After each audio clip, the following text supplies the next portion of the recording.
24, siendo las 3:30 de la tarde. Vamos a continuar con el ciclo de tutorías en esta oportunidad, que corresponde al cuarto ciclo, sección A. Miren, las tutorías vienen a ser espacios donde se va a hacer un repaso de los temas que no han sido completamente entendidos por ustedes. Entonces, normalmente vamos a desarrollar esta tutoría a partir de las... Estaba programada de 3 a 5, sin embargo, es reglamentario 1 hora. Entonces, por hoy estamos trabajando de 3:30 a 4:30 porque tienen otra tutoría. Sin embargo, podemos nosotros mover los horarios a partir de las 3, ¿ya? Pero máximo 3:30. Bien, entonces hoy día vamos a hacer un repaso de lo que ya veníamos hablando en la sesión número 1 y 2 del día lunes y martes. Entonces, para poder reforzar el tema, voy a presentar a ustedes el aspecto básico del curso. Y para ello voy a compartir mi pantalla con la finalidad que tengamos la oportunidad de apreciar una guía en el desarrollo. Ustedes me dirán si se puede visualizar la pantalla.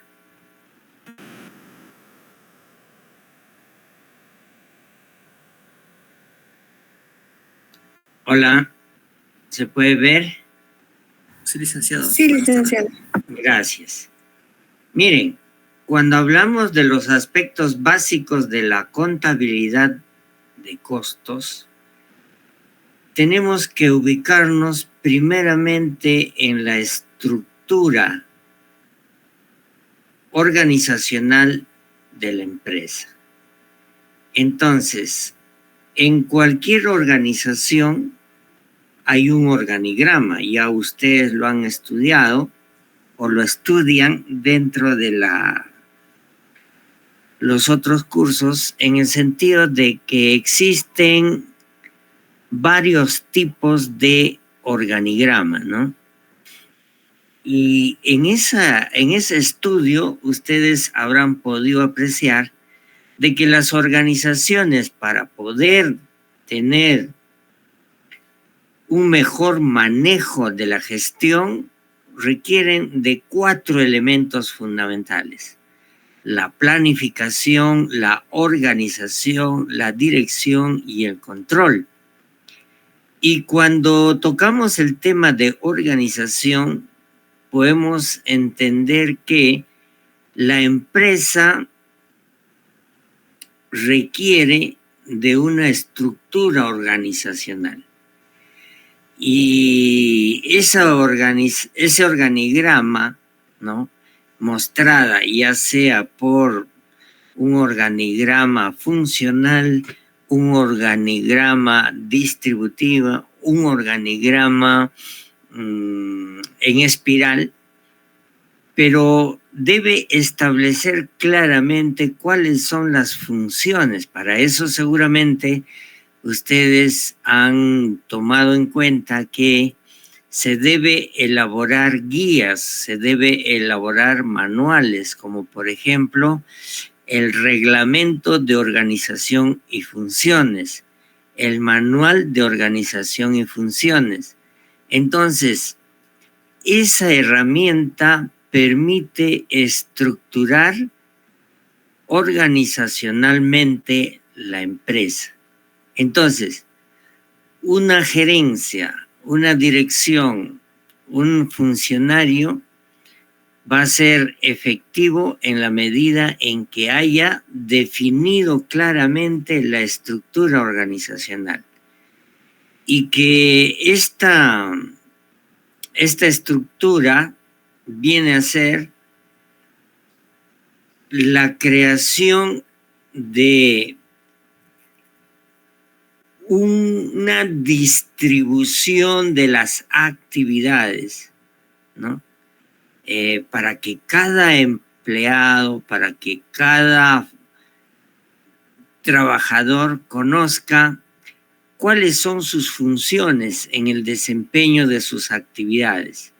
Y entonces viene el otro concepto de coordinación, en el sentido de que las líneas que van a unir las diferentes niveles de autoridad y responsabilidad van a coordinar actividades entre departamentos, entre divisiones, entre áreas, entre oficinas.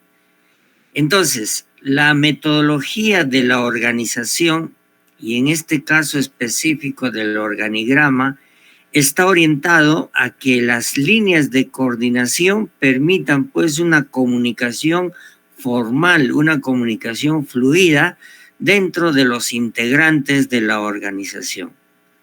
Entonces, los distintos niveles jerárquicos se van a distribuir de lo estratégico a lo operativo, pasando por lo táctico. Entonces, dentro de la organización existen 3 niveles: el nivel estratégico, el nivel táctico y el nivel operativo.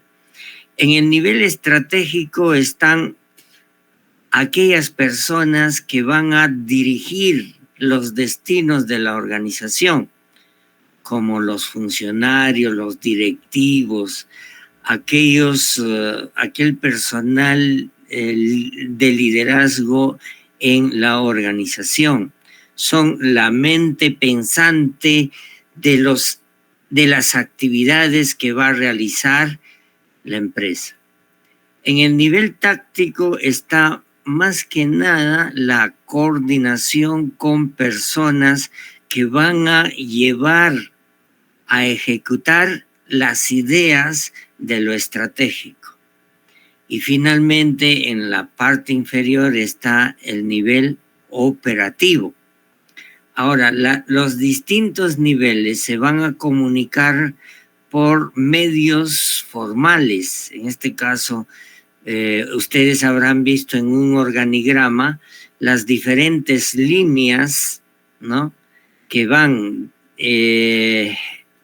tanto en niveles, de un nivel estratégico a un nivel táctico, así como en el nivel táctico la relación o correlación que tienen entre pares, ¿no? Entonces, la estructura organizacional va a delimitar el grado de autoridad y responsabilidad dentro de la organización. Y para eso se utilizan los principios, ¿no?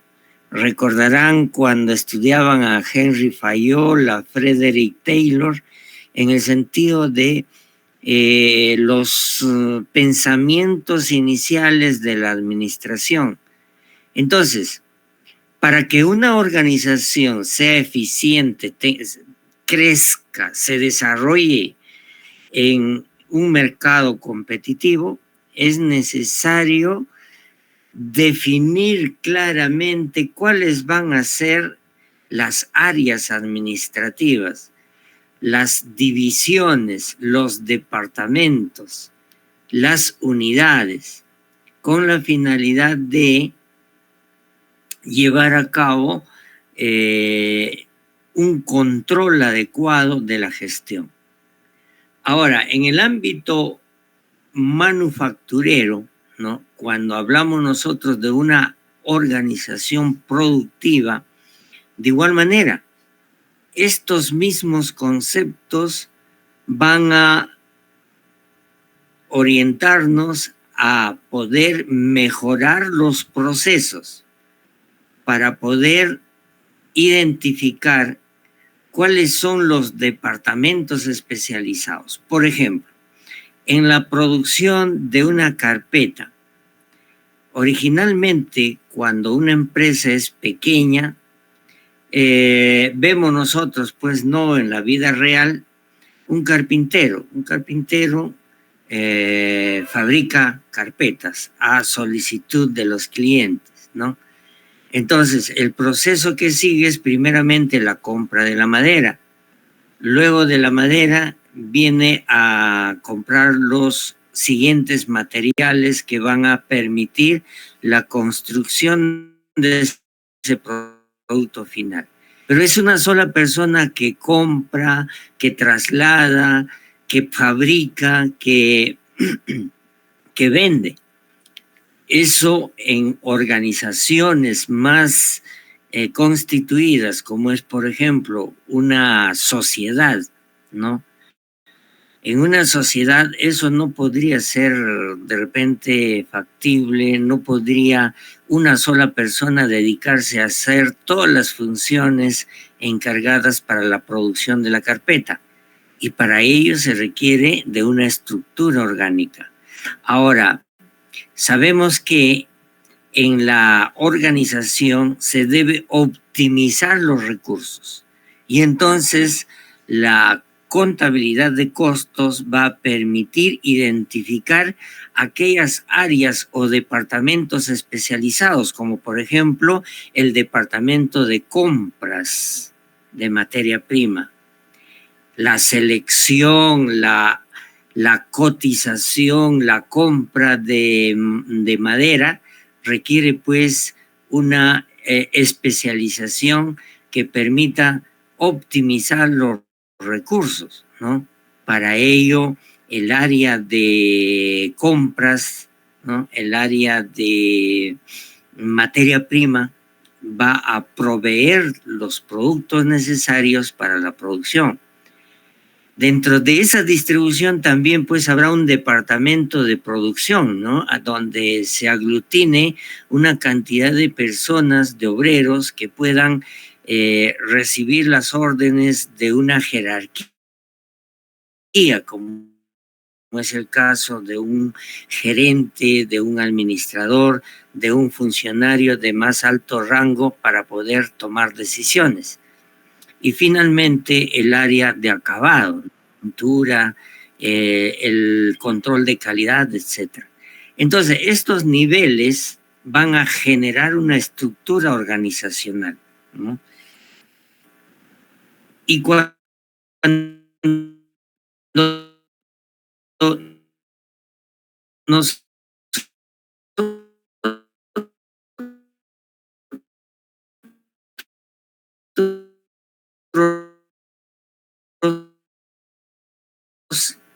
la General Motors, ¿no? Es una empresa corporativa, es una gran empresa en donde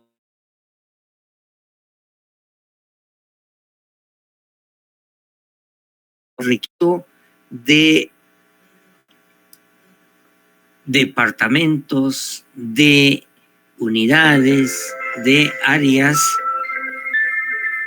para poder gestionar la empresa.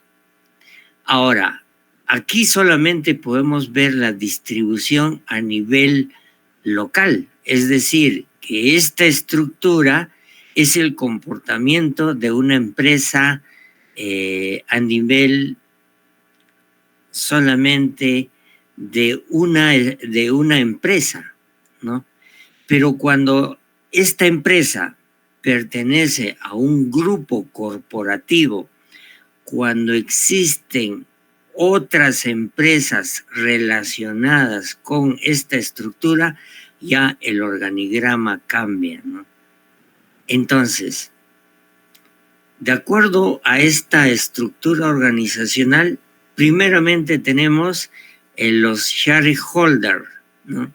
Los shareholders son el área que va a aglutinar al conjunto de accionistas de la empresa. Ahí participan aquellas personas que aportan capital para la estructura organizacional. Entonces, el conjunto, la unión de todos los aportantes son el eje fundamental, el área estratégica de la organización, ¿no? Ellos son los que deciden los destinos de la empresa. Ahora, estos accionistas muchas veces en la vida real son una cantidad bastante significativa, ¿no? Por ejemplo, la aglutinación de una sociedad anónima abierta en el Perú es como decir, por ejemplo, la estructura organizacional de Electrocentro. Si ustedes han podido apreciar el organigrama de Electrocentro, verán pues una diversidad de áreas, de funciones dentro de la organización. ¿Por qué? Porque es una empresa, es una sociedad anónima abierta. De repente, para compararlo con algo similar, podríamos ver una cooperativa, ¿no? Una cooperativa está conformada por cantidad de socios, de cooperantes, ¿no? Unos 200, 300, 400 socios. Entonces, imagínense ustedes una oficina donde aglutine a esa cantidad de accionistas. Se hace necesario, pues, la identificación del departamento de accionistas, los shareholders. Luego viene la Junta General de Accionistas, los board, ¿no? Que vienen a ser la representatividad por grupos. Por ejemplo, imaginemos una empresa de 200 accionistas. Entonces, clasificamos aglutinamos cada 50 accionistas que elijan un representante. Entonces, ese representante va a formar parte de la junta directiva, ¿no? La Junta General de Accionistas. Ellos tienen voz y voto para llevar la posición de los accionistas. Luego viene el gerente financiero y el departamento legal, que vienen a ser ya un segundo nivel, ¿no? El primer nivel es la masa gris, el pensamiento de la empresa, que está relacionada con los accionistas y la Junta General de Accionistas. Ya en un segundo nivel, o sea, el nivel táctico, ya viene a ser la representación del gerente financiero y el gerente del departamento legal, seguido del director y los diferentes gerentes del departamento de producción, el departamento de inversiones, el departamento de marketing, el departamento técnico y el departamento de recursos humanos. Entonces, el primer nivel, el nivel estratégico de la organización, está representado por los accionistas. El segundo nivel está representado por aquellos funcionarios que van a ejecutar el pensamiento del nivel estratégico. Y finalmente, el tercer nivel está pues conformado por los operadores de la organización. Y la pregunta sería, ¿para qué tendríamos que distribuir esta organización bajo este nivel de oficinas, áreas, departamentos, unidades? ¿Quién me dice? ¿Para qué tendríamos nosotros que distribuir en costos esta estructura? Sí. Para que se pueda ejecutar bien y que cada uno tenga una tarea por cumplir.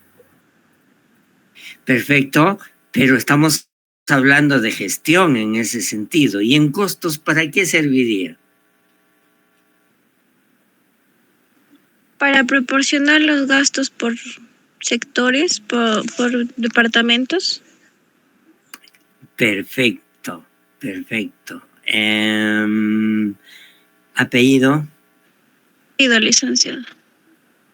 ¿Cuál? Garrido, licenciado. Ah, Garrido, ya. Ok. Entonces, Usted lo ha dicho de una manera muy práctica. Sin embargo, en la teoría de costos es para identificar el centro de costos. O sea, cada área, cada oficina, cada unidad, cada departamento va a ser designado como centro de costos. Por ejemplo, en la vida práctica, en la universidad, imaginemos que la universidad sea una empresa, ¿ya? Y la facultad es un área, ¿no? Es un departamento.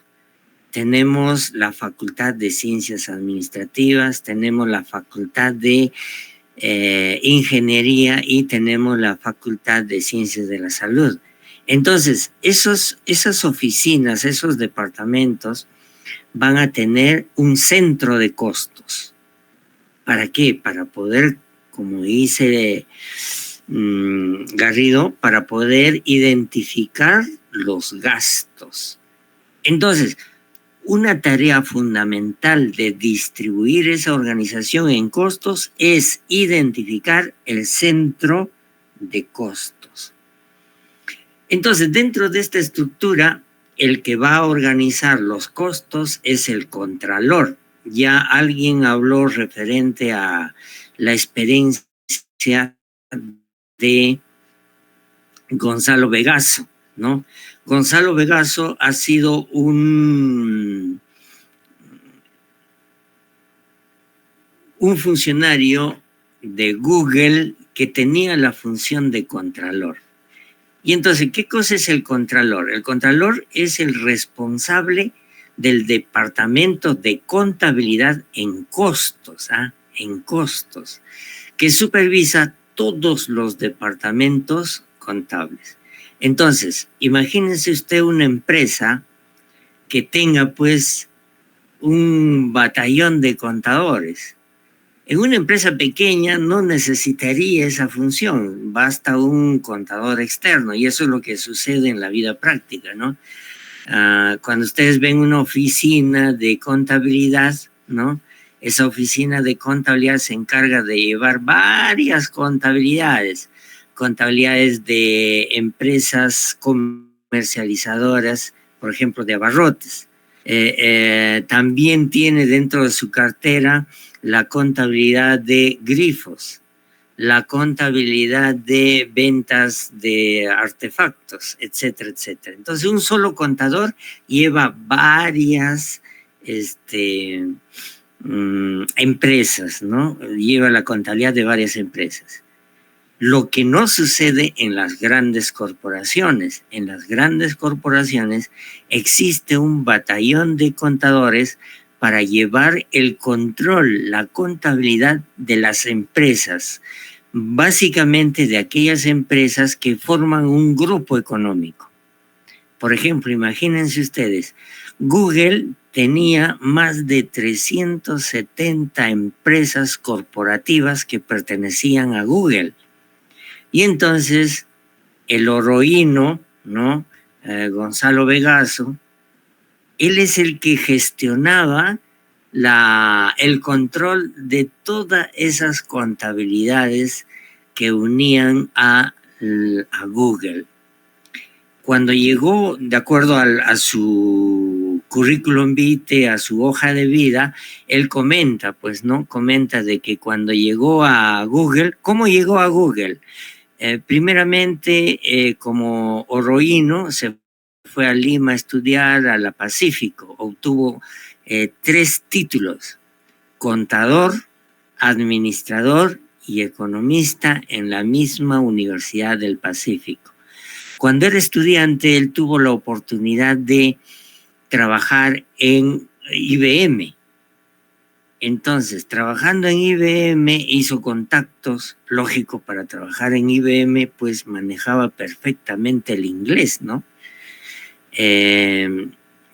Cuando estuvo en IBM, tuvo contacto con Google y dio la oportunidad de que Gonzalo Vegaso llegue a ser contralor en Google, en la que cuando ingresó a trabajar encontró que Google teniendo más de 370 empresas corporativas en el mundo, se demoraba como 45 días a presentar la información financiera de Google, ¿no?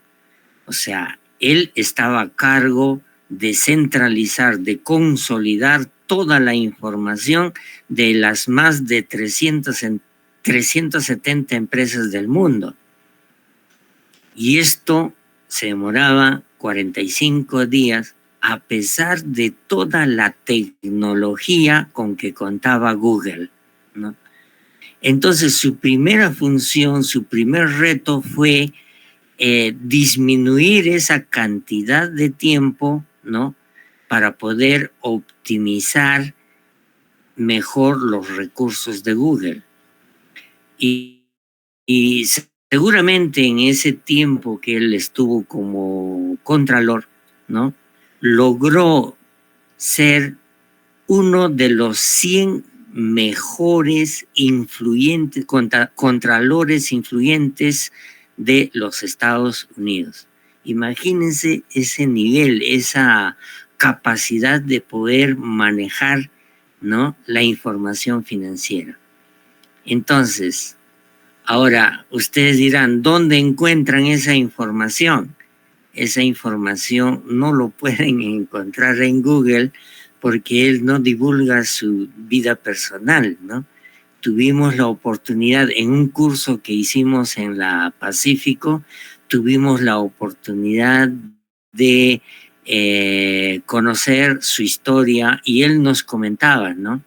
Nos contaba de que así llegó a Google y fue el primer logro que tuvo. Ahora, ¿cómo podemos verificar eso?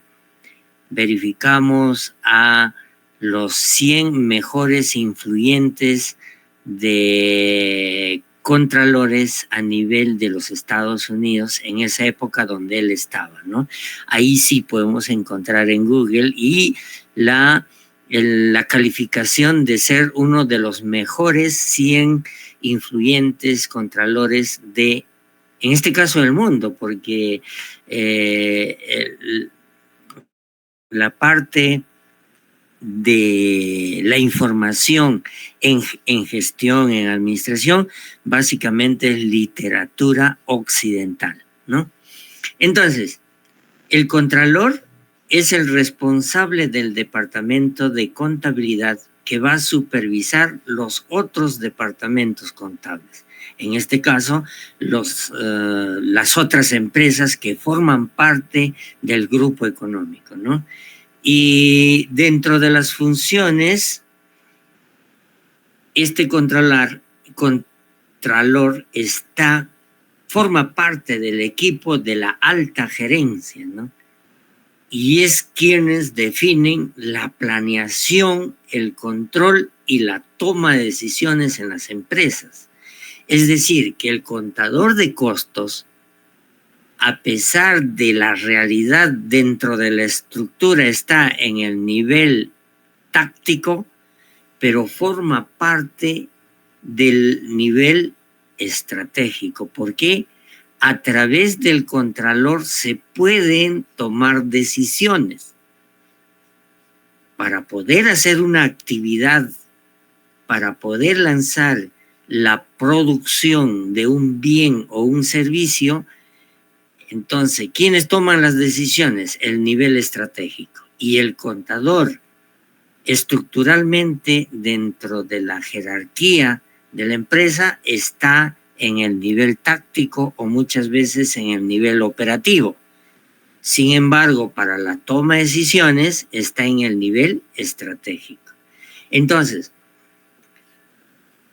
la empresa va a realizar actividades productivas y que dentro de las responsabilidades del contralor está pues la función de auditoría interna, la contabilidad de costos, la contabilidad financiera, la contabilidad de sistemas, el apoyo en presupuestos, el análisis económicos y el análisis de impuestos. Entonces, el Contralor es uno de los representantes más significativos de la empresa a nivel estratégico, ¿no? Entonces, ¿dónde se desempeña el Contralor? Fundamentalmente está relacionada en el área de vicepresidente de finanzas, ¿no? O sea, forma parte del departamento de finanzas, en donde las decisiones de la empresa son tomadas por este nivel de participación, ¿no? Aquí tenemos otro cuadro que ha sido reproducido de el libro de Polimeni, ¿no? En donde vemos el segmento de organigrama de una empresa de manufacturas. Y esta empresa es más chica. El presidente, ¿no? Que es prácticamente el presidente del directorio, el presidente o el propietario de la empresa, donde tienen dos niveles de decisión, el vicepresidente de producción y el vicepresidente de finanzas. Y aquí podemos identificar claramente las funciones de costos, ¿no? El vicepresidente de producción va a tener bajo su responsabilidad el análisis de costos, mientras que el vicepresidente de finanzas va a tener la función de controlar el aspecto financiero. El aspecto financiero. Fíjense, en el nivel aquí de esta estructura, el contralor está en el nivel táctico, ¿no? Entonces, el presidente está en las funciones de alto nivel, en las funciones de línea, en las funciones de staff. En cambio, en el nivel táctico está la toma de decisiones, ¿no? La ejecución de esas ideas de la alta dirección. Y finalmente está en la parte operativa el contralor.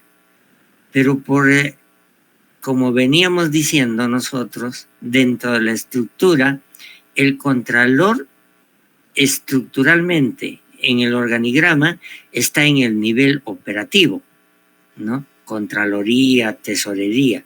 Sin embargo, va a ser un soporte muy importante del presidente.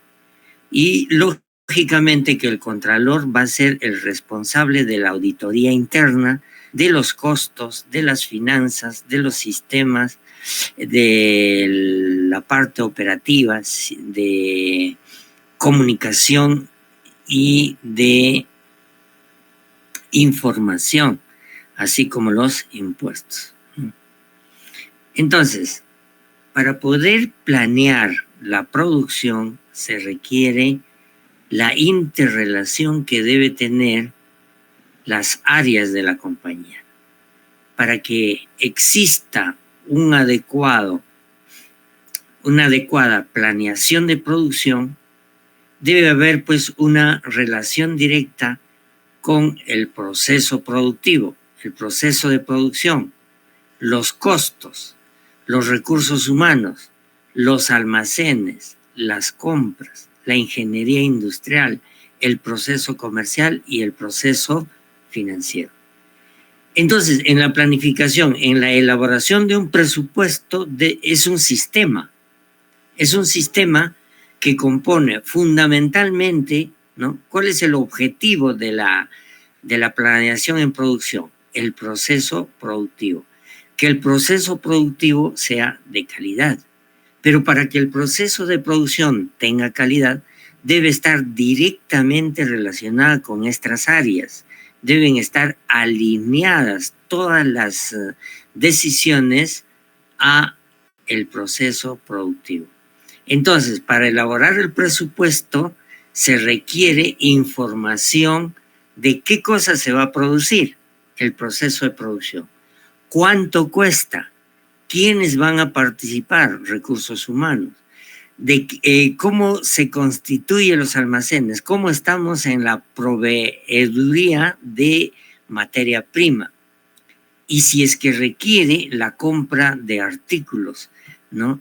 La parte de ingeniería industrial es un proceso que permite conocer de antemano cuál va a ser los costos operativos en el nivel de la producción.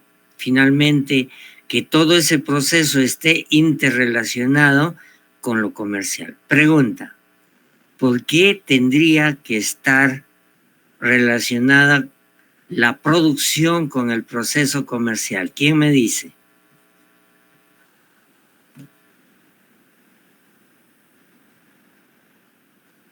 Hola. Licenciada, porque a través del proceso productivo se puede poner el precio.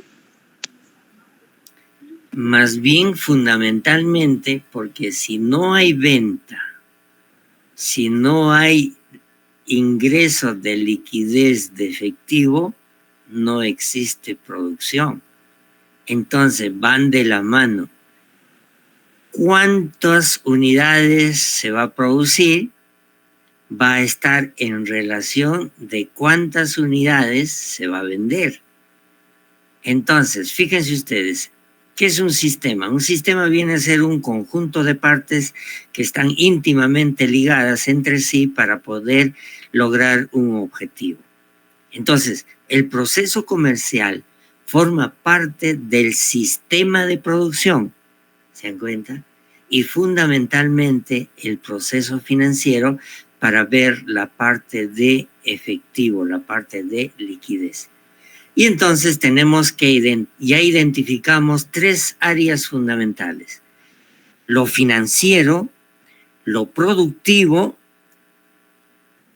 y ahora tenemos que identificar la parte interna de costos.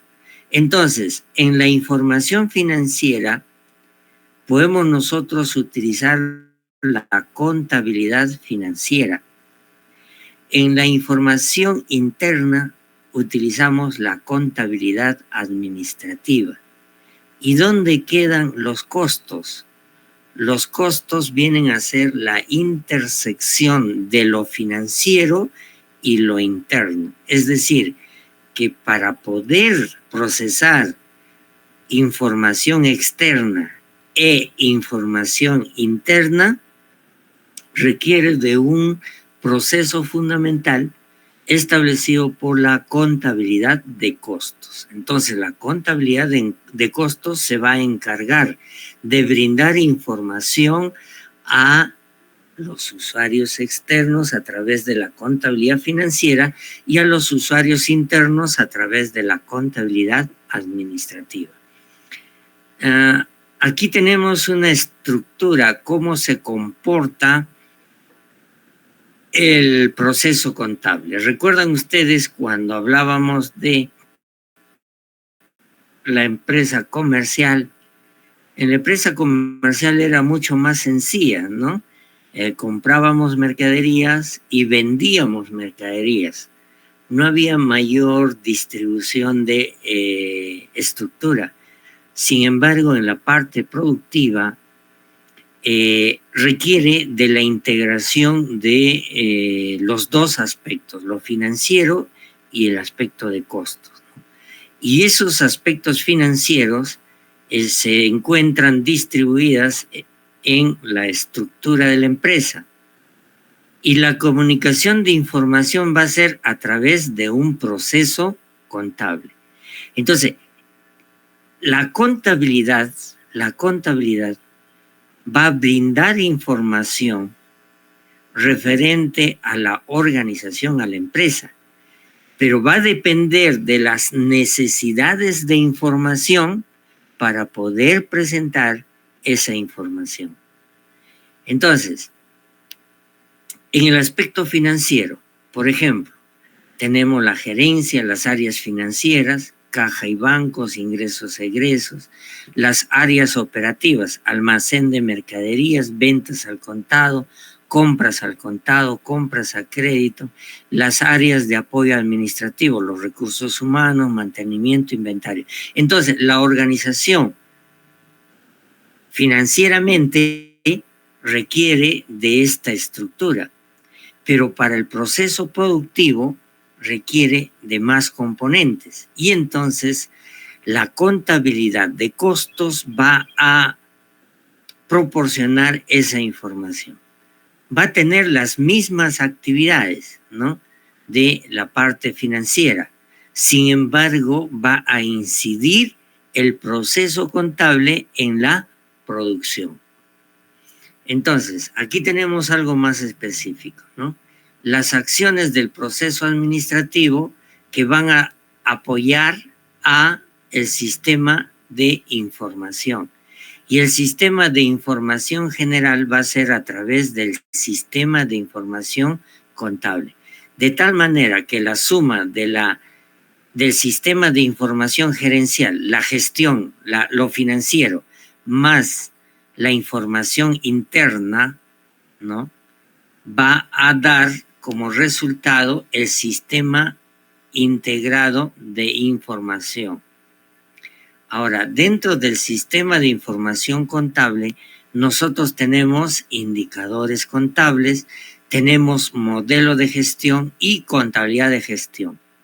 Entonces, en la contabilidad de gestión se encuentra incorporado la contabilidad de costos. Por esa razón es de que, ¿cuál es el otro nombre que se le conoce? Y esto va a ser pregunta frecuente en examen, en participación. ¿Con qué otro nombre se le conoce a la contabilidad de costos? Contabilidad de gestión, ¿correcto? Entonces, estos elementos van a ser controlados, van a ser medidos a través de indicadores. Los indicadores son cualitativos y cuantitativos, ¿no? ¿Y cómo se controla esos indicadores? A través del tablero de comando, o también llamado el Balance Scorecard, el cuadro de mando integral. Entonces, el sistema de información gerencial, lo que ustedes hacen, ¿qué cosa hacen? Van a planear, van a gestionar, van a controlar. ¿Recuerdan de los 4 elementos? Planificación, organización, dirección y control. La planeación se basa en el planeamiento estratégico, o sea, los planes a largo plazo, ¿no? Esto va a generar un control de gestión. ¿Para qué? Para optimizar los recursos y el crecimiento de la organización. Y el control va a permitir la evaluación del desempeño. Todos estos elementos, todos estos factores deben ser medidos, deben ser evaluados con indicadores. Por ejemplo, ¿recuerdan ustedes cuando hablábamos de el análisis e interpretación de estados financieros? ¿Cuántos son los ratios? ¿Quién me dice? ¿Cuántos ratios conoce? 4. ¿Cuáles son? ¿Cuáles son? Liquidez, de gestión, endeudamiento y rentabilidad. Bueno, como han participado varios, no puedo identificar. Correcto. Liquidez, solvencia, rentabilidad y endeudamiento. ¿Se dan cuenta? Entonces, ¿cómo medíamos la liquidez? Mediante un ratio. ¿Qué es un ratio? Es un índice. También se llama indicador. ¿Se dan cuenta? Entonces, para medir la gestión necesitamos indicadores. Indicadores cualitativos y cuantitativos. ¿A través de qué? El tablero de comando, ¿no? Sobre la base de indicadores contables, ratios financieros, el DuPont, ¿no?, que son sistemas, son métodos de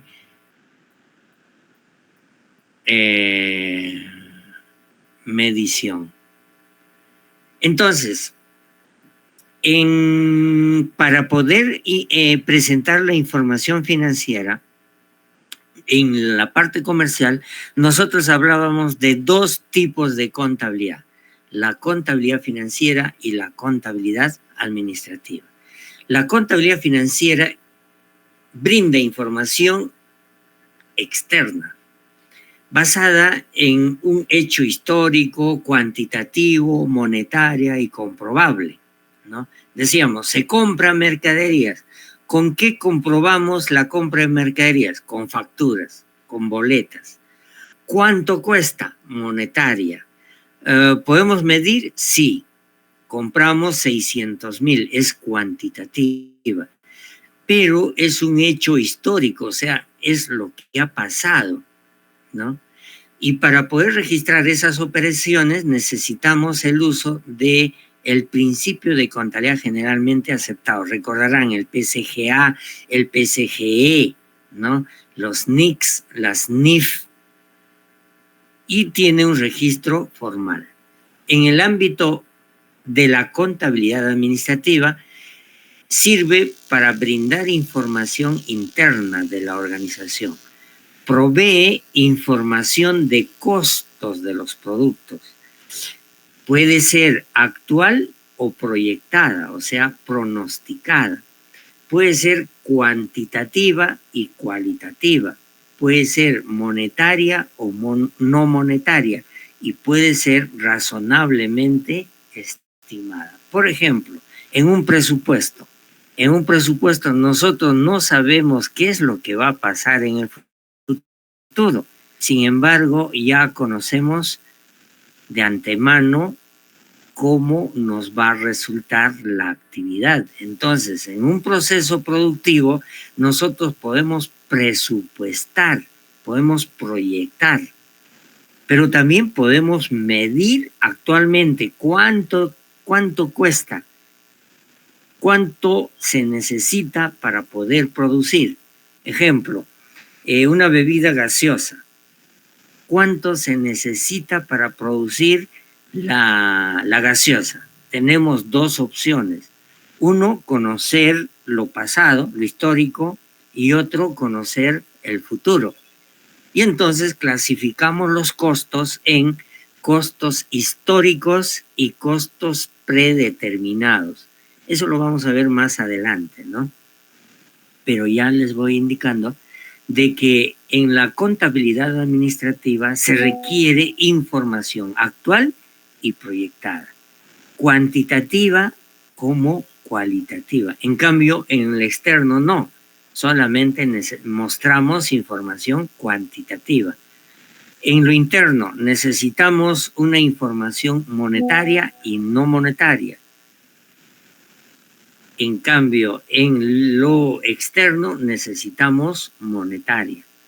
Ahora, también en lo financiero necesitamos que sea comprobable. La factura de muestra es comprobable, pero en cambio en la información interna vamos a basarnos en estimaciones razonables.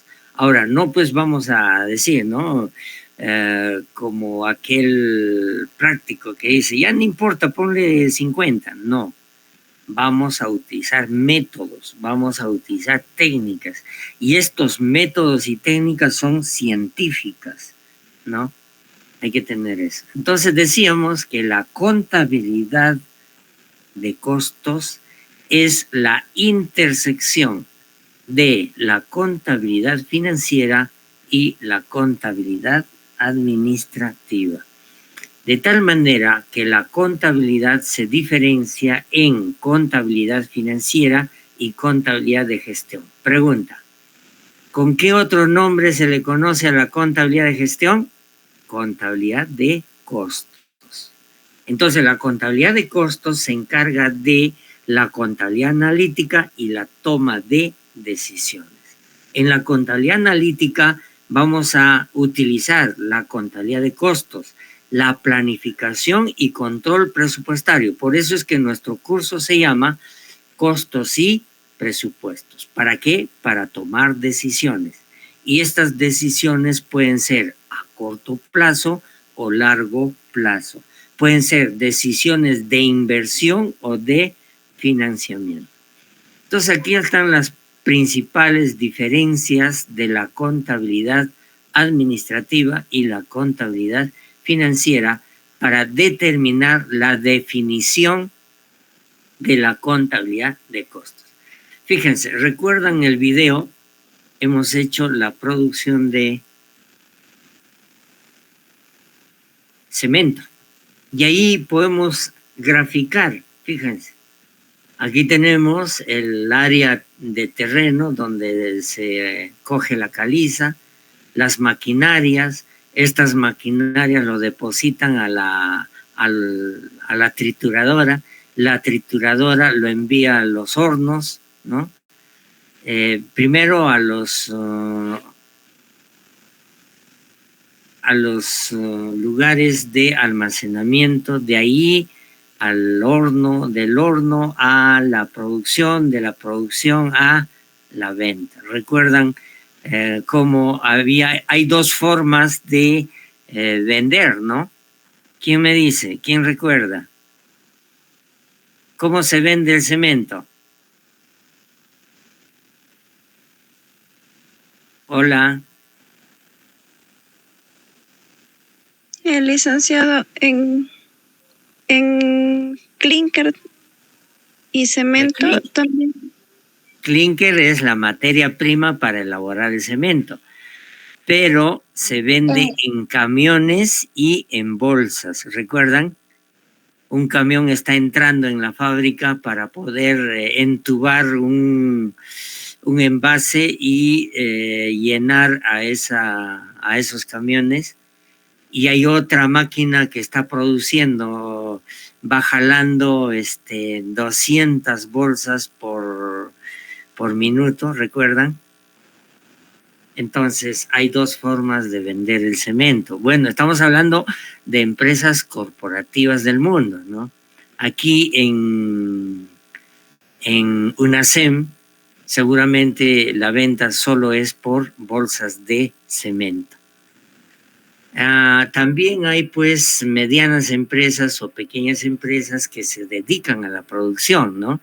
Y que necesariamente requieren costos. Y entonces ahí ustedes van a intervenir, por ejemplo, van a aplicar un sistema de costos. El sistema de costos es por procesos, en el caso de la madera, por ejemplo, aquí fácilmente puede aplicarse un sistema de costos por órdenes de producción. En cambio, aquí ya no podría darse ese sistema de costos por la complejidad del sistema. Aquí podemos utilizar un sistema de costos por procesos, pero mucho más algo estratégico sería la aplicación de un sistema de costos ABC, ¿no? Ahora, ustedes dirán, pero profesor, existen empresas que comercializan, empresa comercial. Hay empresas productivas y las empresas de servicio requieren costos, sí. Las empresas de servicios también necesitan de los costos, ¿no?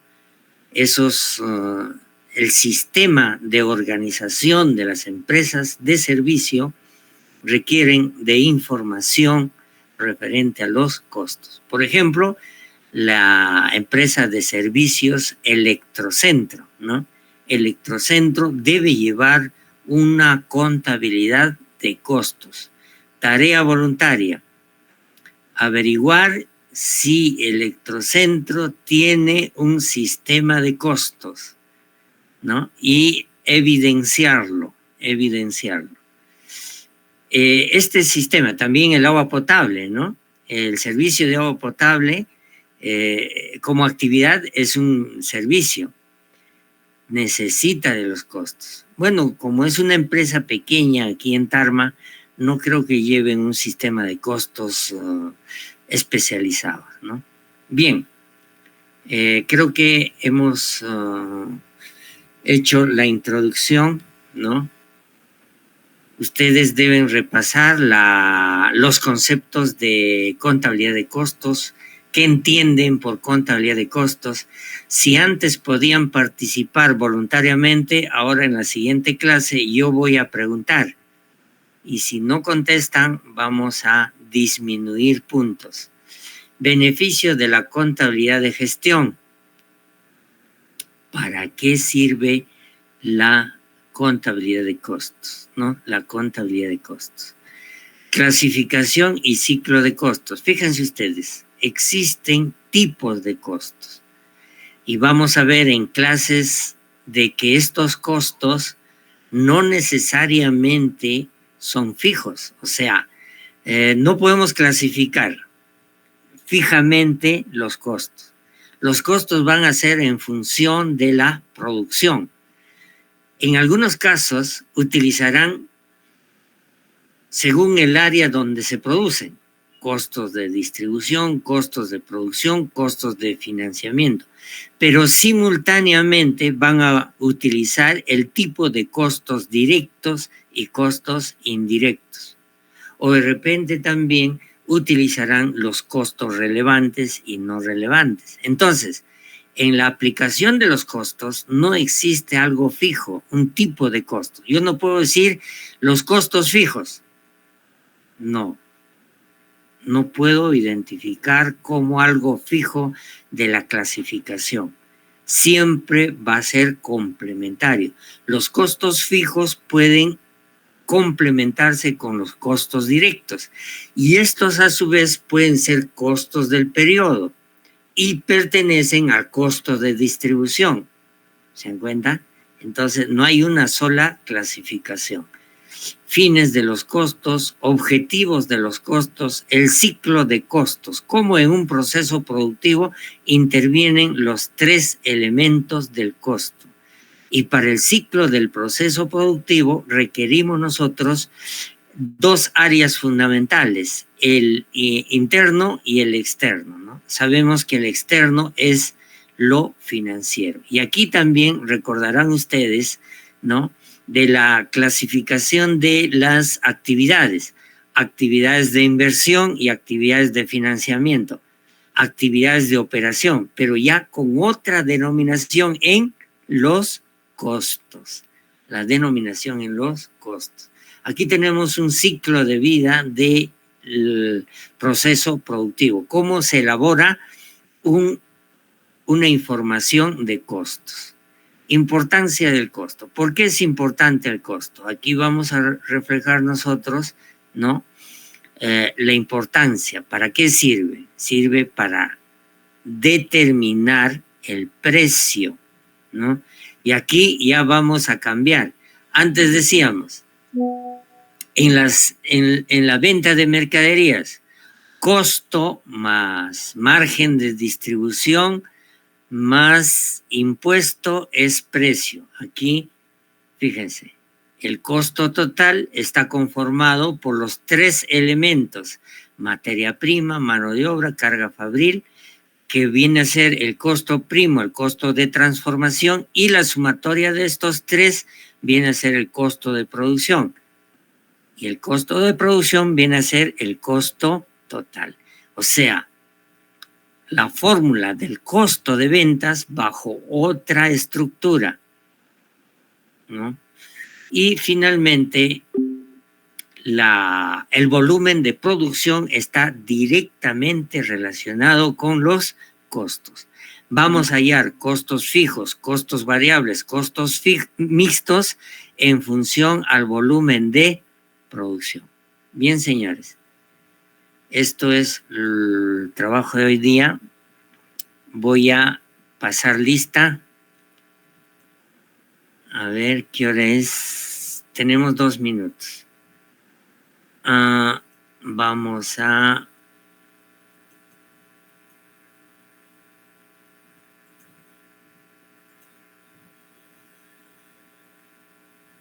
Ya, Alan ya.